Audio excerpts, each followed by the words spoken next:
تو آپ کی خالہ بھی اسی بلڈنگ میں رہتی ہیں جس کے ایک فلیٹ نمبر 404 میں سفیان علی بڑی بے دردی سے سر میں گولی مار کر موت کے گھاٹ اتار دیا گیا تھا؟ جی ہاں، یہی حقیقت ہے۔ آپ کی خالہ کا نام کیا ہے؟ صفیہ خالہ۔ آپ کی صفیہ خالہ اس بلڈنگ کے کس فلیٹ میں رہتی ہیں؟ فلیٹ نمبر 602، اس نے جواب دیا، 6 فلور پر۔ کیا آپ اکثر اپنی صفیہ خالہ سے ملنے اس بلڈنگ میں جاتی رہتی ہیں؟ جی ہاں۔ آپ نے ملزمہ فوزیہ کو کس وقت فلیٹ نمبر 404 میں داخل ہوتے ہوئے دیکھا تھا؟ میں نے سوال کیا۔ میرا مطلب ہے جب آپ اپنی صفیہ خالہ سے ملنے جا رہی تھیں یا جب وہاں سے واپس آ رہی تھیں؟ جب میں اپنی خالہ سے ملنے جا رہی تھی، اس نے جواب دیا۔ اسے اس بلڈنگ میں دیکھ کر مجھے حیرت ہوئی تھی، لیکن میں نے اس سے بات کرنا یا کچھ پوچھنا مناسب نہیں سمجھا اور سیدھی اپنی خالہ کے فلیٹ کی طرف چلی گئی تھی۔ کیا ملزمہ فوزیہ نے بھی آپ کو اس بلڈنگ میں دیکھ لیا تھا؟ ایک لمحہ سوچنے کے بعد اس نے جواب دیا، میرا خیال ہے کہ نہیں۔ ابھی تک آپ نے میرے جن سوالات کے جوابات دیے ہیں ان میں سے کسی میں کوئی تبدیلی تو نہیں کرنا؟ میں نے اس کی آنکھوں میں جھانکتے ہوئے پوچھا۔ بالکل نہیں، میں نے جو بھی بتایا ہے 16 نے سچ بتایا ہے، وہ بڑے اعتماد سے بولی۔ آپ یہ بات کیوں پوچھ رہے ہیں وکیل صاحب؟ میں نے اس کے سوال کا جواب دینا مناسب نہ جانا اور سوالات کے سلسلے کو ایک انوکھا موڑ دیتے ہوئے پوچھا، آپ کی نشاندہی اور رہنمائی میں پولیس نے میری موکل کو اس کے گھر سے گرفتار کیا تھا اور اس امر کی تصدیق پچھلی پیشی پر انکوائری آفیسر AJ نے بھی کی ہے۔ میں اپنی معلومات کی خاطر یہ جاننا چاہتا ہوں کہ آپ نے کس طرح پولیس کی رہنمائی فرمائی تھی؟ کیا آپ بھی پولیس کے ساتھ ہی واپس طارق روڈ والے فلیٹ پر آ گئی تھیں یا بس انہیں میری موکل کا ایڈریس سمجھا دیا تھا؟ میں ان کے ساتھ نہیں گئی تھی، اس نے ایک گہری سانس خارج کرتے ہوئے جواب دیا، بس انہیں گائیڈ کر دیا تھا۔ آپ کا گھر بھی اسی بلڈنگ میں واقع ہے جہاں ملزمہ کی رہائش ہے؟ میں نے کوریت کا سلسلہ جاری رکھتے ہوئے کہا، یہ جتنا بڑا واقعہ پیش آیا تھا اس میں تو آپ کو فوراً اپنے گھر کی جانب ریس ہو جانا چاہیے تھا، پھر آپ اطمینان سے اپنی صفیہ خالہ کے گھر میں کیوں بیٹھی رہی تھیں؟ میں کسی خاص کام سے صفیہ خالہ سے ملنے گئی تھی اور جب تک وہ کام ہو نہ جاتا میں واپس نہیں آ سکتی تھی، وہ وضاحت کرتے ہوئے بولی۔ پھر یہ واقعہ میرے وہاں پہنچنے کے چند منٹ بعد ہی پیش آ گیا تھا۔ چند منٹ؟ میں نے پوچھا، مثلاً کتنے منٹ؟ یہی کوئی 10 15 یا 20 منٹ، اس نے جواب دیا۔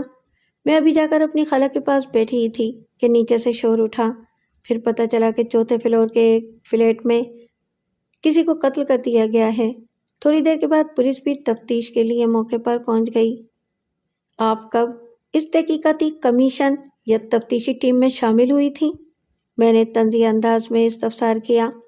مطلب یہ کہ پولیس نے آپ سے کب رابطہ کیا یا آپ نے کب پولیس کو بتایا کہ آپ نے میری موکل اور اس مقدمے کی ملزمہ فوزیہ کو فلیٹ نمبر 404 کے اندر داخل ہوتے ہوئے دیکھا تھا؟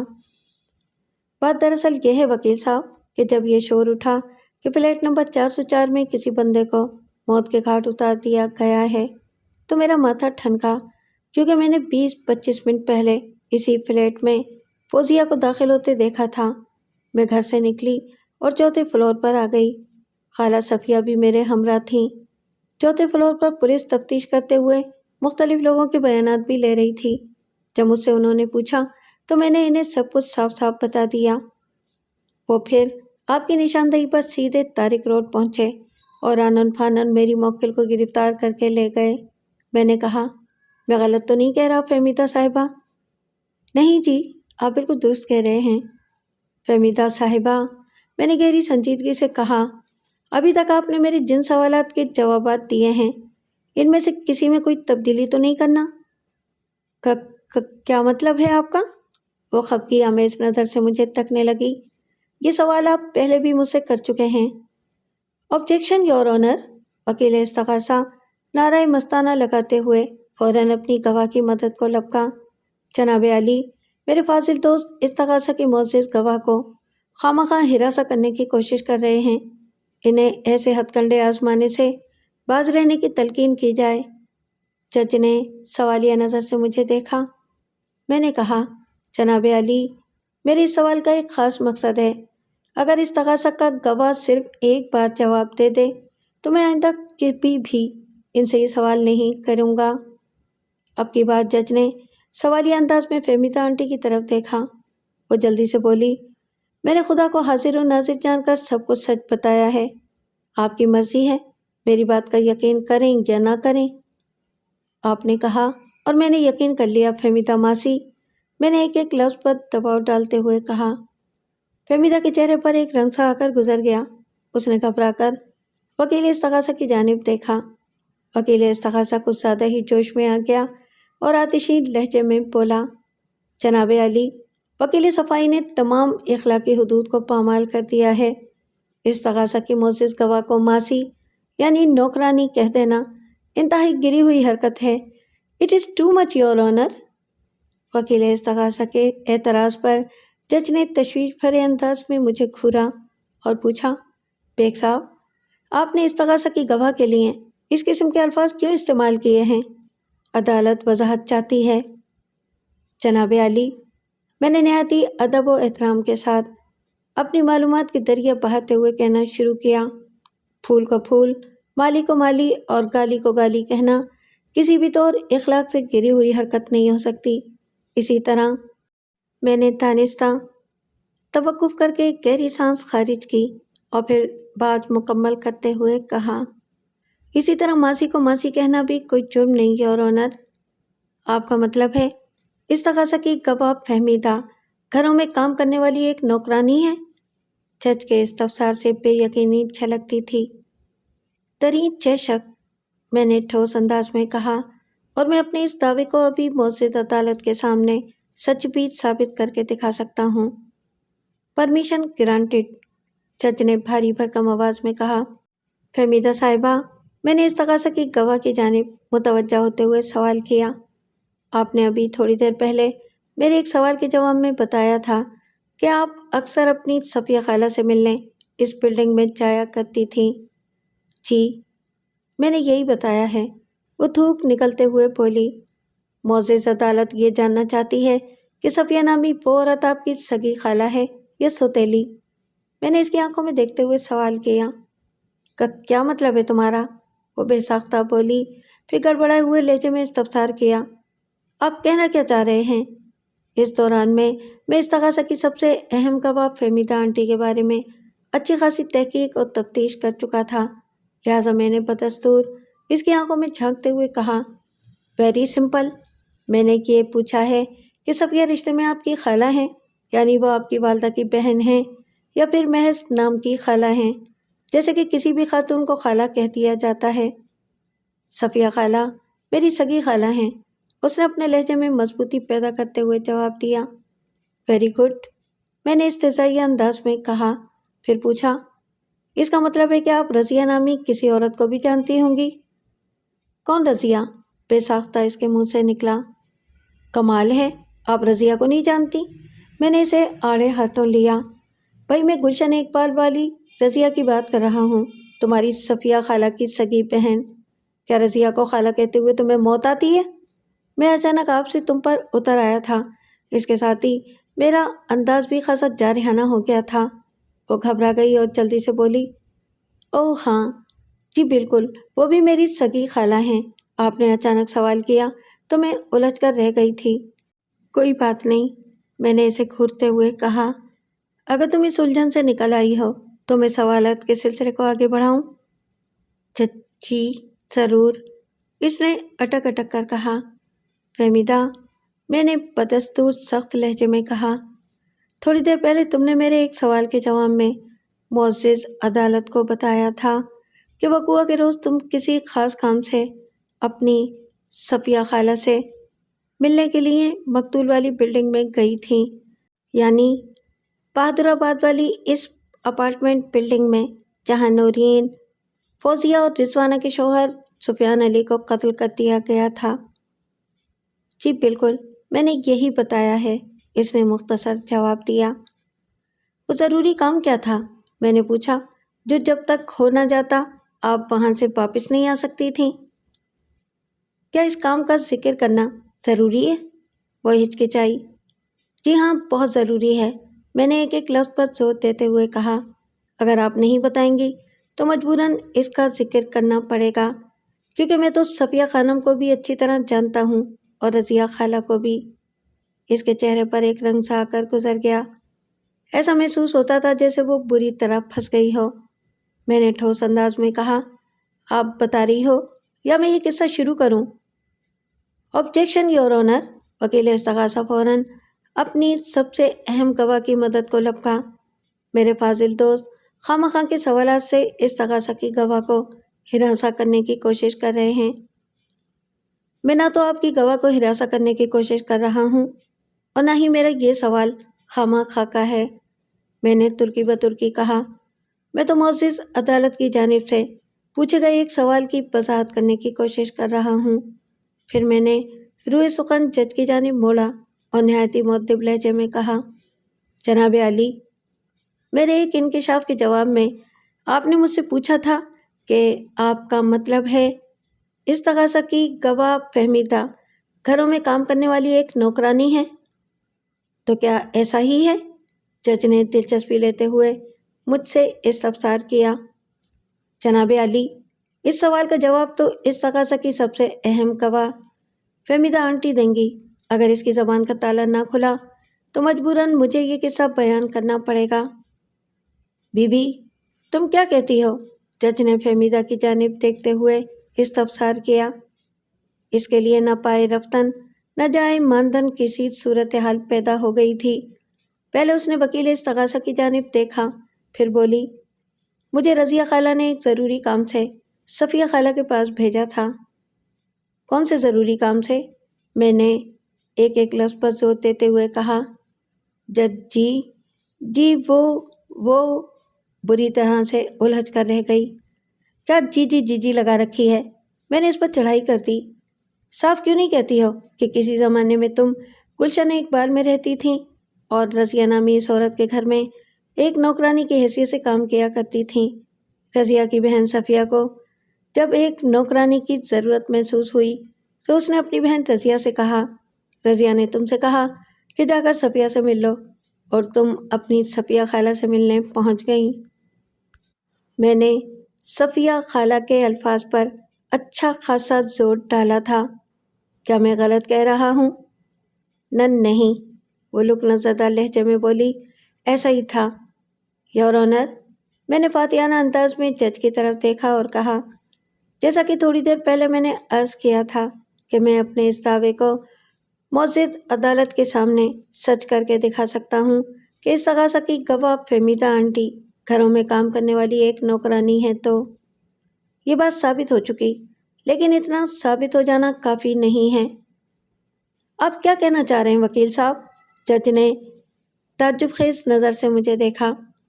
جناب عالی، میں یہ کہنا چاہتا ہوں کہ معزز عدالت کے لیے یہ جاننا بہت ضروری ہے کہ رضیہ نے فہمیدہ کو صفیہ کے پاس کس کام کی غرض سے بھیجا تھا۔ لیکن آپ بتا تو چکے ہیں کہ صفیہ کو ایک نوکرانی کی ضرورت تھی جب ہی رضیہ نے فہمیدہ کو اس کے پاس بھیجا تھا۔ جج کے استفسار پر حیرت شامل تھی۔ ایگزیکٹلی، میں نے یہی کہا ہے، میں نے پرجوش لہجے میں کہا، لیکن اس امر کی وضاحت ہونا ضروری ہے کہ جب صفیہ کے گھر میں ایک ملازمہ پہلے سے کام کر رہی تھی تو پھر کسی اور نوکرانی کی ضرورت کیوں پیش آ گئی؟ بی بی، بتاؤ تم اس سلسلے میں کیا کہتی ہو؟ جج وٹنس باکس میں کھڑی فہمیدہ سے بولا۔ وہ جج صاحب، صفیہ خالہ کو نہیں بلکہ کسی اور کو میری ضرورت تھی۔ کس کو؟ میں نے چیخ سے مشابہ آواز میں پوچھا۔ جناب عالی، مجھے سخت اعتراض ہے۔ وکیل استغاثہ ایک مرتبہ پھر بیچ میں کود پڑا۔ صفیہ خالہ کا زیر سماعت کیس سے کیا تعلق؟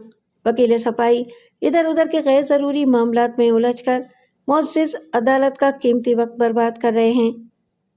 اس مرتبہ میں نے وکیل استغاثہ کو آڑے ہاتھوں لیا اور درست لہجے میں کہا، میرے فاضل دوست، نمبر 1، میں ادھر ادھر کا کوئی بھی غیر ضروری سوال نہیں کر رہا ہوں۔ نمبر 2، میں جو کچھ بھی پوچھ رہا ہوں اس کا زیر سماعت کیس سے گہرا تعلق ہے۔ نمبر 3، برائے مہربانی میری بات مکمل ہونے سے پہلے آپ صبر و سکون کے ساتھ کھڑے رہیں۔ پھر میں دوبارہ استغاثہ کی گواہ فہمیدہ کی جانب متوجہ ہو گیا۔ وکیل استغاثہ نے مجھے ایسی نظر سے دیکھا جیسے کچا چبا جائے گا، تاہم وہ مجھ سے ایک لفظ نہیں بولا۔ میں نے فہمیدہ سے سوال کیا، ملازمہ کی ضرورت کس کو تھی؟ نورین صاحبہ کو، اس نے جواب دیا۔ کون نورین؟ میں نے پوچھا۔ کیا تم اسی نورین کا ذکر کر رہی ہو جو 4 فلور پر فلیٹ نمبر 404 میں رہتی ہے، اور اسی فلیٹ میں اس کے شوہر سفیان علی کو کسی نے قتل کر دیا تھا؟ جی وہی نورین صاحبہ، اس نے اس بات میں گردن ہلائی۔ میں اسی کی بات کر رہی ہوں۔ نورین نے اپنی ضرورت کا ذکر صفیہ خالہ سے کیا تھا۔ انہوں نے اپنی بہن رضیہ سے کہا اور اس طرح میں صفیہ خالہ کے پاس پہنچ گئی۔ گڈ، میں نے فہمیدہ کی آنکھوں میں دیکھتے ہوئے کہا۔ اس کا مطلب ہے تم نورین کو اچھی طرح جانتی ہو؟ اچھی طرح تو نہیں، اس نے جواب دیا، بس اتنا ہی جانتی ہوں کہ وہ چوتھے فلور کے فلیٹ نمبر 404 میں رہتی ہیں اور انہیں ایک گھریلو ملازمہ کی ضرورت تھی۔ اس کا مطلب ہے کہ اس اپارٹمنٹ بلڈنگ میں داخل ہونے سے پہلے تمہیں یہ بات معلوم تھی کہ صفیہ خالہ نے تمہیں نورین کے کام کے لیے اپنے پاس بلایا ہے، وہ نورین جو چوتھے فلور کے فلیٹ نمبر 404 میں رہتی ہے؟ جی ہاں، اس نے اس بات میں گردن ہلا دی۔ اور جب تم صفیہ خالہ سے ملنے اس بلڈنگ کے 6 فلور کی طرف جا رہی تھیں تو تم نے ملزم فوزیہ کو نورین کے فلیٹ میں داخل ہوتے دیکھا تھا؟ جی بالکل، میں نے دیکھا تھا، اس نے ترنت جواب دیا، اور مجھے اس بات پر حیرت بھی ہوئی تھی کہ فوزیہ یہاں کیا کر رہی ہے، لیکن میں خاموشی سے صفیہ خالہ کی طرف بڑھ گئی تھی۔ اور جب صفیہ خالہ کے پاس بیٹھے تمہیں 10-15 منٹ ہوئے تھے تو نیچے ایک شور اٹھا، پھر پتہ چلا کہ چوتھے فلور کے ایک فلیٹ میں کسی کو قتل کر دیا گیا ہے۔ تم صفیہ خالہ کے ہمراہ فوراً چوتھے فلور پر پہنچ گئیں۔ تب پتہ چلا کہ قتل کی واردات نورین کے فلیٹ میں ہوئی تھی۔ نورین کے شوہر سفیان علی کو کسی نے قتل کر دیا تھا۔ تم نے چونکہ 10-15 منٹ پہلے فوزیہ کو نورین کے فلیٹ میں داخل ہوتے دیکھا تھا، لہٰذا تمہارا ماتھا ٹھنکا اور تم نے اس سلسلے میں پولیس کی بھرپور رہنمائی کی، جس کے بعد پولیس نے فوزیہ کو اس کے فلیٹ واقع طارق روڈ سے گرفتار کر لیا۔ لمحاتی توقف کر کے میں نے ایک گہری سانس لی اور اپنی بات مکمل کرتے ہوئے کہا، حالات و واقعات کے بیان میں اگر مجھ سے کوئی غلطی ہو گئی ہو تو تم اس کی تصحیح کر سکتی ہو۔ نہیں، وہ نفی میں گردن ہلاتے ہوئے بولی، آپ نے جو کہا ٹھیک کہا۔ فہمیدہ، میں نے انگلی سے اس کے چہرے کی جانب اشارہ کرتے ہوئے سوال کیا، کیا آپ نے یہ نظر کا چشمہ لگا رکھا ہے؟ جی، اس نے اس بات میں جواب دیا۔ دور کا یا نزدیک کا؟ دور کا۔ کیا آپ کے ساتھ یورک ایسڈ کا بھی کوئی مسئلہ ہے؟ میں نے بڑی صفائی کے ساتھ اپنی جرح کو سمیٹتے ہوئے پوچھا۔ Uric acid? یہ کیا ہوتا ہے؟ اس نے الجھن زدہ لہجے میں پوچھا۔ یہ ایک خاص قسم کا کیمیکل ہے جس کی ایک خاص مقدار ہر انسان کے جسم میں موجود ہوتی ہے، میں نے سادہ الفاظ میں وضاحت کرتے ہوئے کہا۔ اس مخصوص مقدار میں اگر کسی قسم کی گڑبڑ ہو جائے، یعنی کمی یا زیادتی ہو جائے، تو انسان کے جوڑوں وغیرہ میں ورم آ جاتا ہے اور چلنے پھرنے میں خاصی دشواری بلکہ تکلیف ہوتی ہے۔ جی ہاں، آپ بالکل ٹھیک کہہ رہے ہیں، میرے گھٹنوں کے ساتھ یہ مسئلہ ہے۔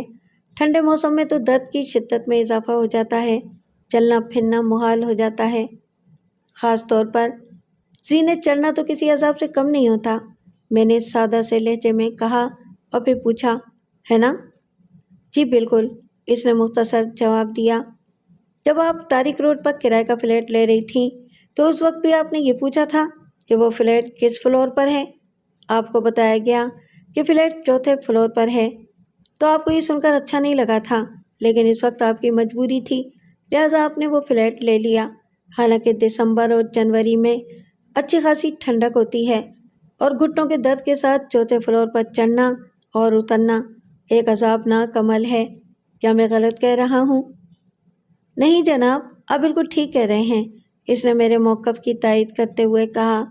اگر مجبوری نہ ہوتی تو میں کبھی چوتھے فلور کا فلیٹ کرائے پر نہ لیتی۔ کیا آپ اپنی اس مجبوری کی وضاحت کریں گی؟ میں نے چپتے ہوئے لہجے میں استفسار کیا۔ وہ گڑبڑا کر رہ گئی۔ یہ کس قسم کی مجبوری ہے؟ میں نے تیور بدل کر سخت لہجے میں پوچھا۔ وہ وہ جی میں یہ کہنا چاہ رہی تھی کہ اس وقت نیچے کے کسی فلور پر مجھے اور کوئی فلیٹ مل نہیں رہا تھا، اس لیے مجبوری میں چوتھے فلور کا وہ فلیٹ لے لیا۔ وہ اپنی مجبوری کی وضاحت کرتے ہوئے بولی۔ دوسری بات یہ کہ اوپر والے فلورز کا کرایہ بھی نسبتاً کم ہوتا ہے۔ اس کا مطلب تو یہ ہوا کہ تمہاری صفیہ خالہ کے فلیٹ کا کرایہ تو کافی کم ہوگا۔ میں نے چراغ کو اختتام کی طرف لاتے ہوئے معنی خیز انداز میں کہا۔ وہ تو اسی بلڈنگ کے 6 فلور پر فلیٹ نمبر 602 میں رہتی ہیں۔ نہیں جی، ایسی کوئی بات نہیں، وہ عجیب سے لہجے میں بولی۔ پھر کیسی بات ہے؟ میں نے تیز لہجے میں دریافت کیا۔ اول تو وہ فلیٹ صفیہ خالہ کی ذاتی ملکیت ہے، وہ کرایہ دار نہیں ہے، اس نے بتایا۔ دویم، اس بلڈنگ میں لفٹ موجود ہے۔ لفٹ کی سہولت کی وجہ سے ہر فلور کے فلیٹس کی مارکیٹ ویلیو ایک جیسی ہے۔ لفٹ کی یہ سہولت تمہارے لیے کسی نعمت سے کم نہیں ہوگی، میں نے کہا۔ لفٹ کی مدد سے نیچے سے اوپر جاتے ہوئے تمہارے گھٹنوں کو بہت سکون محسوس ہوتا ہوگا۔ جی آپ بالکل ٹھیک کہہ رہے ہیں، وہ اس بات میں گردن ہلاتے ہوئے بولی۔ میں جب بھی صفیہ خالہ سے ملنے جاتی ہوں تو لفٹ کے ذریعے بڑی آسانی سے 6 فلور پر پہنچ جاتی ہوں۔ وقوع کے روز بھی تم لفٹ کے ذریعے ہی 6 فلور پر پہنچی تھیں۔ جی ہاں، اس میں کیا شک ہے، وہ حیرت آمیز لہجے میں بولی۔ مجھے تو کوئی شک نہیں، البتہ آپ کے بیان سے وکیل استغاثہ کے لیے بہت بڑی مشکل کھڑی ہو سکتی ہے۔ کس قسم کی مشکل؟ اس کا چہرہ شکن آلود ہو گیا۔ آپ وکیل استغاثہ کی مشکل کا سوچ کر خود کو دبلا نہ کریں، میں نے طنزیہ لہجے میں کہا۔ یہ وقت ہے خود کو بچانے کا، آپ ایک خونی دلدل میں گر چکی ہیں۔ اس کی سمجھ میں کچھ نہ آیا، جھرجھراتی ہوئی آواز میں بولی۔ میں نے کیا کیا ہے؟ آپ کس دلدل کی بات کر رہے ہیں؟ اس خطرناک دلدل کا نام ہے لفٹ۔ تم وقوع کے روز صفیہ خالہ کے فلیٹ تک لفٹ کے ذریعے ہی پہنچی تھی نا؟ ہاں، اور یہ بات میں آپ کو پہلے بھی بتا چکی ہوں، وہ جھنجھلاہٹ آمیز لہجے میں بولی۔ دوبارہ بتانے سے معاملہ پکا ہو گیا، میں نے معنی خیز انداز میں کہا۔ کون سا معاملہ؟ اس کی الجھن پریشانی میں بدل گئی۔ لفٹ کے ذریعے گراؤنڈ فلور سے 6 فلور تک پہنچنے کا معاملہ، میں نے کہا۔ اس روز لفٹ میں تمہارے علاوہ اور کون تھا؟ کوئی بھی نہیں، اس نے جواب دیا، میں اکیلی ہی تھی۔ کیا راستے میں کہیں لفٹ رکی تھی؟ میں نے اس کی آنکھوں میں دیکھتے ہوئے استفسار کیا۔ میرا مطلب ہے کسی نے لفٹ کو کال کیا ہو، راستے میں کوئی لفٹ میں سوار ہوا ہو؟ بالکل نہیں، اس نے نفی میں گردن ہلائی۔ یعنی اس روز تم اکیلی ہی لفٹ میں سوار ہو کر گراؤنڈ فلور سے 6 فلور تک پہنچی تھیں؟ ہاں ہاں ہاں، اور ہنسی ہو گئی۔ یہ بات میں کتنی مرتبہ آپ کو بتاؤں؟ بس اب مزید بتانے کی ضرورت نہیں ہے، میں نے ٹھہرے ہوئے لہجے میں کہا۔ جتنا کچھ تم نے بتا دیا وہ تمہیں جیل کی دیواروں کے پیچھے پہنچانے کے لیے کافی ہے۔ جیل؟ وہ کیوں؟ وہ سراسیمہ نظر سے مجھے تکنے لگی۔ میں نے کون سا جرم کیا ہے؟ غلط بیانی کا جرم، میں نے زہر خند لہجے میں کہا۔ کسی کو غلط راہ پر ڈالنے کا جرم۔ تمہارا ہر جرم بہت سنگین ہے۔ پتہ نہیں آپ کیا کہہ رہے ہیں، وہ بکھری ہوئی آواز میں بولی۔ میری تو کچھ سمجھ میں نہیں آ رہا۔ جب حوالات کی سلاخوں کے پیچھے پہنچو گی تو تمہاری سمجھ بڑے اچھے انداز میں کام کرنے لگے گی، میں نے ایک ایک لفظ پر زور دیتے ہوئے کہا۔ پھر پوچھا، تم استغاثہ کی ایک اہم گواہ ہو کہ نہیں؟ جی ہوں، اس نے نحیف سی آواز میں جواب دیا۔ صرف گواہ نہیں بلکہ عینی گواہ، آئی وٹنس، میں نے سنسناتے ہوئے لہجے میں کہا۔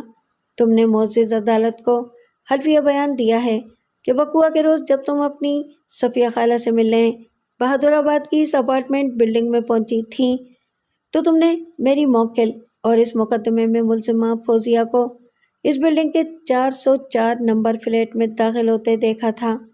تم نے یہی بیان دیا ہے نا؟ جج جی، وہ تھوک نکلتے ہوئے بولی۔ کیا تم اس امر سے انکار کر سکتی ہو کہ فلیٹ نمبر 404 چوتھے فلور پر واقع ہے؟ ظاہر ہے 404 نمبر فلیٹ چوتھے فلور پر ہی واقع ہے، اس نے سرسری انداز میں جواب دیا۔ پھر امداد طلب نظر سے وکیل استغاثہ کی طرف دیکھنے لگی۔ وقوع کے روز تو تم بذریعہ لفٹ گراؤنڈ فلور سے 6 فلور تک پہنچی تھیں، اور راستے میں لفٹ کہیں رکی بھی نہیں تھی۔ میں نے اسے گھورا۔ پھر تم نے چوتھے فلور کے فلیٹ نمبر 404 میں فوزیہ کو داخل ہوتے کیسے دیکھ لیا؟ کیا تم دیواروں کے پار دیکھنے کی صلاحیت رکھتی ہو؟ میرا یہ جملہ اور حملہ اتنا کارگر تھا کہ اس کی ٹانگیں کپ کپا کر رہ گئیں۔ میں نے اسے سنبھلنے کا ذرا موقع نہ دیا اور اس کے جواب دینے سے پہلے ہی سوال کر دیا، تم نے جھوٹ کیوں بولا؟ کس کے کہنے پر بولا؟ وہ کٹہرے کی چوبی ریلنگ کو تھام کر گہری گہری سانسیں لینے لگی۔ میں نے تابڑتوڑ حملوں کا سلسلہ جاری رکھتے ہوئے پوچھا، تمہارا یہ دعویٰ ہے کہ تم مقتول سفیان علی کی بیوہ نورین کو نہیں جانتی ہو؟ کبھی تمہاری اس سے ملاقات نہیں ہوئی؟ میں نے اس کی آنکھوں میں جھانکا، ایسا ہی ہے نا؟ ان لمحات میں وہ مجھ سے آنکھ ملا کر بات نہیں کر رہی تھی۔ کٹہرے کے فرش کی طرف دیکھتے ہوئے اس نے جواب دیا، جی میں نورین کو بالکل نہیں جانتی۔ اور کتنے جھوٹ بولو گی؟ میں نے دھاڑ سے مشابہ لہجے میں کہا، تم نے طارق روڈ پر جو فلیٹ کرائے پر لیا ہے اس کا ڈپازٹ نورین کے اکاؤنٹ سے ادا کیا گیا ہے۔ اگر تم نورین کو نہیں جانتی ہو تو پھر اس کے اکاؤنٹ کا چیک تم نے ڈپازٹ میں کیوں دیا؟